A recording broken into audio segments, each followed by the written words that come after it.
aunque son muchas las sanciones impuestas por Estados Unidos y los países occidentales a Rusia, probablemente nunca vista en la historia de Occidente, realmente todavía no se han tocado temas de mucha importancia para Rusia. El aluminio y otros materiales fundamentales en la comercialización con Occidente. Así es que faltan todavía áreas que se ha reservado Occidente, específicamente Estados Unidos, en el proceso. No olvidemos que Rusia tiene el mayor espacio aéreo del mundo y un territorio casi el mayor del mundo, lo cual significa que hay una serie de factores también de poder importantes que pueden ser peligrosos para una nación de Estados Unidos o de Occidente. Ese gasoducto que atraviesa Rusia, pasa por Alemania y que compromete a los países de Europa fuertemente por el precio que puede costar y está costando en España de una manera importante la electricidad, ha hecho que todavía no se haya tomado más sanciones que podían tomarse. Estas no tienen efecto sobre Venezuela de momento. Los efectos que han tenido son positivos, lamentablemente, en el disparo del precio del petróleo y la reestructuración de temas del OPEP para más fuerza de Venezuela. El precio del petróleo en Venezuela estaría en el primer trimestre por encima de 120, por un lado. Y por otro lado, la decisión de Venezuela de apoyar a Rusia no le va a traer efecto con Estados Unidos, porque Estados Unidos lo considera como un tema geopolítico de apoyo a un aliado y no en contra de Estados Unidos en este proceso. Continuando con la pregunta anterior, hay dos temas importantes que nos podemos preguntar. Primero, el tema de los depósitos de Venezuela en Rusia, PDVSA y otros entes gubernamentales o otros depósitos que ha tenido Venezuela. Bueno, es importante señalar que hubo tiempo suficiente para que Venezuela hiciera retiros y hiciera transferencias suficientes que le permiten que el impacto no sea tan grande. Así todo, hay por supuesto cuentas y hay ahorros y transferencias y mecanismos en Rusia, que es un país aliado, que le trae inconvenientes. Es suyo, el presidente de la República está solicitando a Rusia descongelar cuentas que han sido por la misma Rusia, que han sido cerradas, o congeladas, exactamente la palabra, para evitar una fuga mayor de divisas. Así es que el impacto monetario no es de una significación grande, porque este proceso está avisado desde hace más de un mes. Y segundo, en materia de los productos que consume Venezuela, el más importante puede ser el cereal. En una etapa determinada, hace año y medio, nos abastecimos de Rusia en un 60-70% de trigo. Esa cantidad se cambió por completo con la salida del Estado de la importación del trigo, y en estos momentos Venezuela está volviendo a comprar desde hace varios meses el trigo a Canadá, a Estados Unidos y a México. Falta Argentina, que lo va a hacer también en algún momento. O sea que en materia del trigo impactará mundialmente en el precio del trigo y por supuesto afectará a Venezuela, que es un gran consumidor al fin y al cabo de trigo o de pan, pero no es con el impacto que pudiera tener antes. De los otros productos, lo que son maquinarias, tecnología, bueno, Venezuela no es tan dependiente de Rusia en estas áreas. Incluso la deuda externa de Venezuela es más con China, no es con Rusia como tal. Y quedaría solo el tema petrolero, en que sí hay una buena participación petrolera de Rusia en Venezuela, pero en este sentido las sanciones no afectarían tanto en el tema petrolero. El tema del trueque es un tema con Turquía y no tampoco afectaría a Venezuela. Claro, en Estados Unidos, la segunda pregunta va indudablemente a manejar estrategias en relación con Venezuela, pero no son nuevas las estrategias. Desde hace un año he venido comentando en el informe SOCIAS confidencial en mis giras a Washington y la información recibida, que los presidentes Biden y el presidente Maduro han venido conversando durante todos estos meses de manera indirecta. De suyo la flexibilización que tiene Estados Unidos en estos momentos en materia económica con Venezuela, que ha permitido, entre otras cosas, una licencia a bolipuerto y la salida de 80 buques en diciembre petroleros para trueques y frente a 20 que hubo en enero del año pasado, es una señal de flexibilidad de Estados Unidos, motivado estas conversaciones a la política del presidente Biden, anunciar también al presidente Maduro que no habrá una acción militar, que no habrá una amenaza permanente, sino que Estados Unidos quiere una representación diplomática y mayores libertades económicas y políticas en Venezuela. Sin embargo, Estados Unidos indudablemente se encuentra ahora ante la necesidad del petróleo de Venezuela, más cerca, el país más cerca petrolero que tienen, el país más económico en flete para traer petróleo. Y además de eso, con un camino adelantado por estas cooperaciones señaladas anteriormente indirectas, pero con cosas concretas, con proposiciones concretas.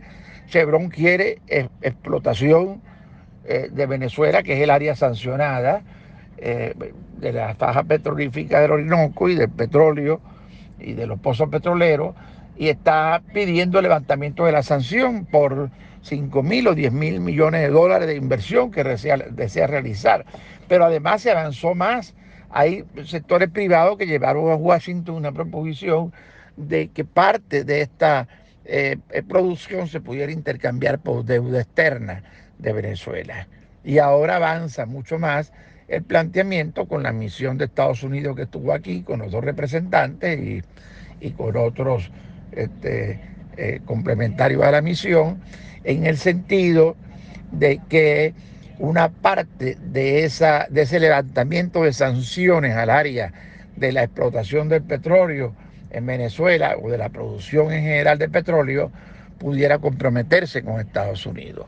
Así es que Estados Unidos va a flexibilizar aún más las sanciones con Venezuela en base a la crisis de Ucrania. No, Venezuela no tendría la capacidad para cubrir el petróleo ruso a nivel internacional, pero puede estratégicamente cumplir el tema de Estados Unidos, que es un tema importante y fundamental, y el tema de los países aliados. Recordemos que Venezuela tiene 11 países aliados, entre ellos China, Turquía, fundamentalmente las potencias, China e Irán, que son países importantes como potencia, Turquía, que al fin y al cabo hace trueque con el petróleo que le llega de Venezuela, en vista de que las transferencias internacionales y el movimiento del dinero es muy difícil a Venezuela por las sanciones. Así es que yo diría que no puede cubrir el petróleo ruso en el mercado internacional, pero va a aumentar la producción petrolera, porque son todos los pronósticos. Venezuela, y en ese sentido va a apoyar los países estratégicos vinculados a Venezuela, que acabo de señalar, China, Irán, Bielorrusia, España, de una manera también indirecta. En primer lugar, en el tema de Ucrania y Rusia, es importante ver que hay una disputa fundamental de defensa de ambos países, viéndolo objetivamente. Rusia se quiere defender y proteger de que en la frontera Ucrania, y a lo mejor en el futuro Hungría, Polonia y otras, no entren a la OTAN, y que le permite, al entrar a la OTAN, le permite a los países occidentales, Estados Unidos sobre todo, pero los países occidentales, crear bases militares, incluso centrales atómicas, puede tener fuerzas militares terrestres y, en fin, todos los acuerdos de la OTAN en la frontera, y misiles indudablemente en la frontera de Rusia. Así que esta es una posición de Rusia razonable, aparte, por supuesto, de que hay cosas que son rechazables, ¿no? Como la manera en que se hizo la invasión a Ucrania. Recordemos que Ucrania es un país que estaba en guerra anteriormente, y hace años se firmó un acuerdo que dividió con una franja las dos provincias, que están la mitad con los separatistas y la otra mitad con las autoridades ucranianas. Y es una potencia en comparación con su tamaño, de repercusión, pues, que ha venido teniendo apoyo de Occidente como tal. Bueno, en medio de ese eje, Estados Unidos ha forcejeado por aproximarse a la frontera de Rusia, y Rusia ha forcejeado por tratar de que no se le acerque el mundo de Occidente.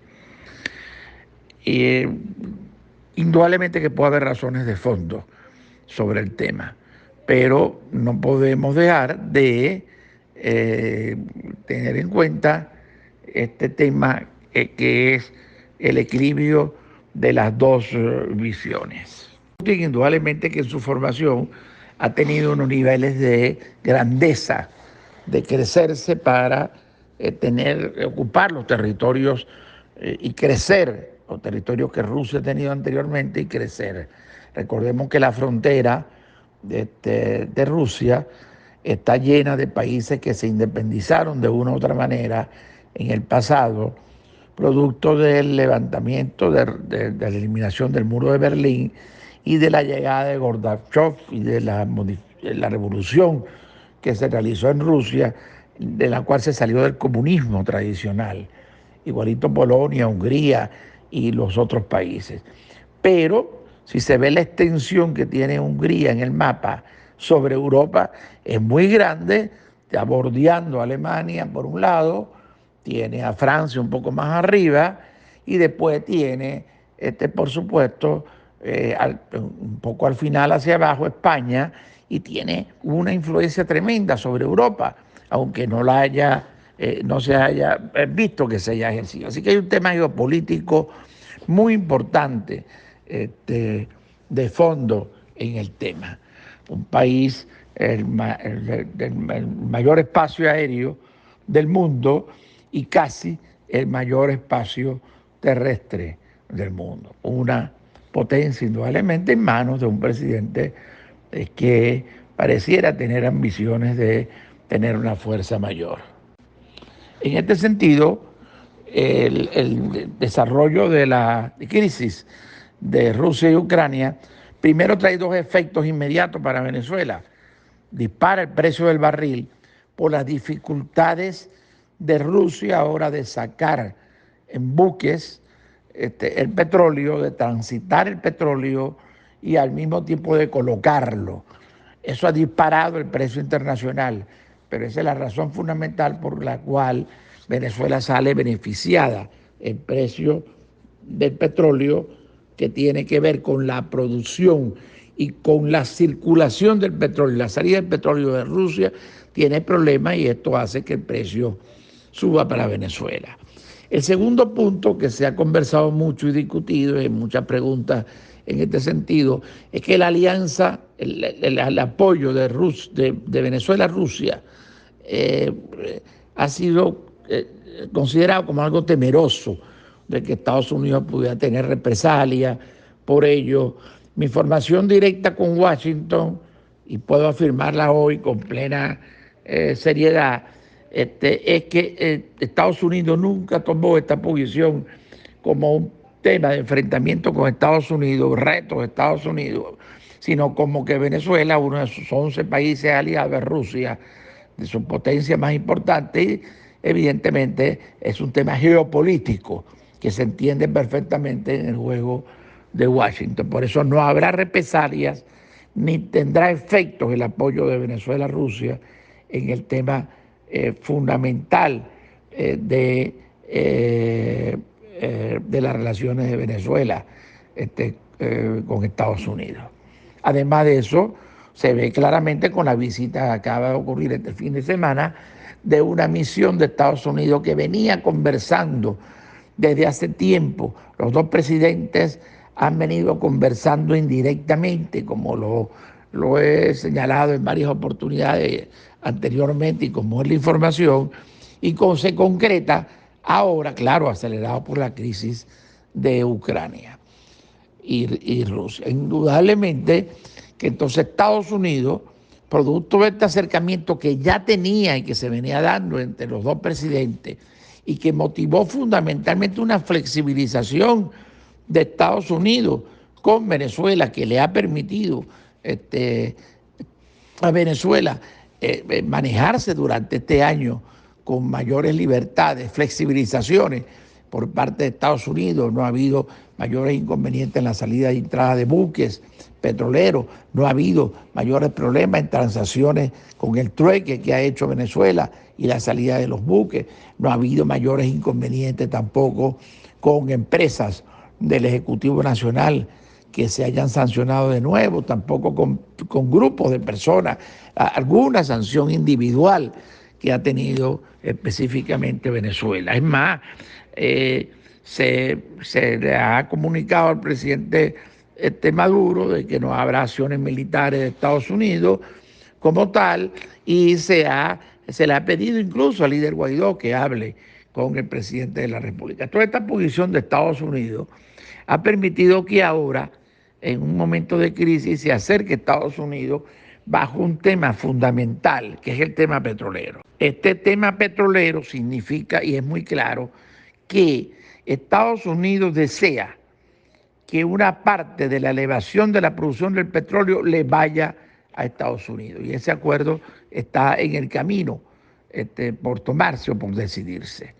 Y lo demás, ya lo señalé anteriormente, de que Estados Unidos para Venezuela es lo más cerca que tiene, el flete más económico, y que ello va a permitir, ante el tema de Rusia, un abastecimiento importante para Estados Unidos y para el costo tremendo que está significando la gasolina en los Estados Unidos. No hay que reconocer que después del 19, del año 19 o el año 19, se toman 3 medidas importantes en Venezuela. Probablemente el presidente de la República, preocupado por su liderazgo como el proyecto, el líder del proyecto, que son la dolarización de la economía, que es la eliminación del control cambiario, y tercero, la amplitud, la flexibilización de los precios, la eliminación del control de cambio, de precios específicamente. Estas 3 decisiones empezaron a traer un movimiento de la economía importante, una activación de las empresas por la eliminación del control de cambio, pero al mismo tiempo una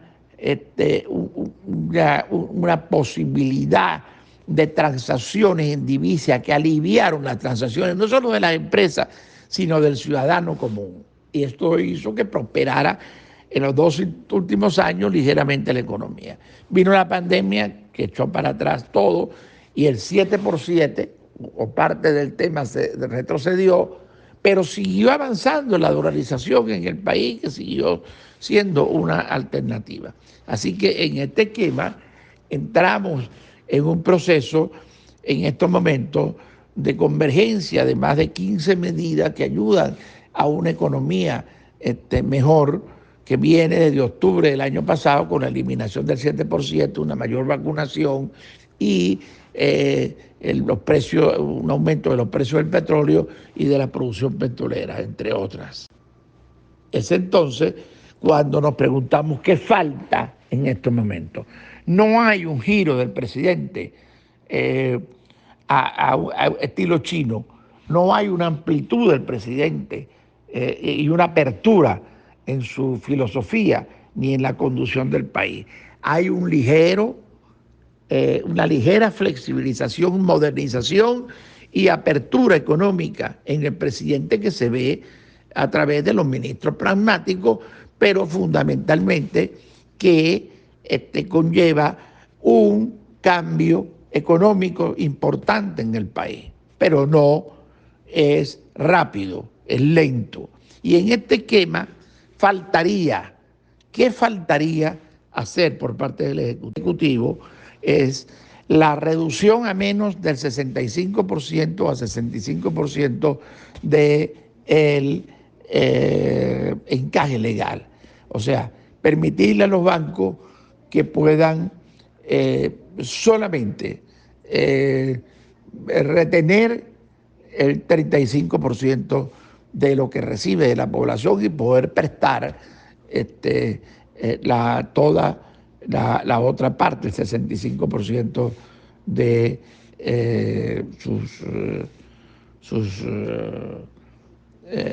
sus préstamos, pues. Perdón, Maybela, y creo que lo que tienes que corregir ahí, lo dije al revés. Sería, a reducir el 65%, vas a tener el 35% de cartera por parte de la empresa del sistema financiero para financiar. Vas a financiar con un 35%, los bancos se pueden quedar con el 35% en su cartera. Esta cifra ojalá baje a más.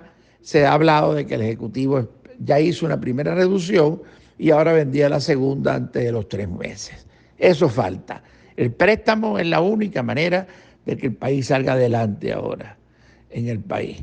La segunda decisión es la eliminación de todos los beneficios arancelarios que tienen los productos importados que están llegando al país, desde un cable hasta un repuesto, automotriz, pasando por los alimentos, por los productos farmacéuticos y por los productos del hogar, a todas las áreas de la producción industrial, de tal manera que la industria nacional solamente está trabajando un 35%, le falta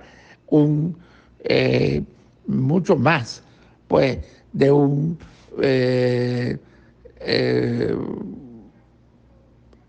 25%. A ver, te reconstruyo las cifras otra vez. La industria nacional está trabajando a un 30 a un 35% de su capacidad solamente. O sea que un 65% o 70% de las fábricas del país no están trabajando en estos momentos. O sea, no está produciendo en el país.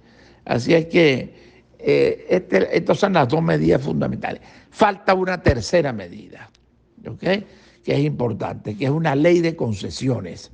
Una ley de concesiones que entregue la gestión de muchas de las cosas que tiene el Ejecutivo Nacional a los sectores privados. Por ejemplo, La ley de concesiones permitiría construir autopistas y carreteras hechas por el sector privado, construidas por el sector privado, o sea, dadas en concesión, igual que los peajes se están entregando a la administración del sector privado.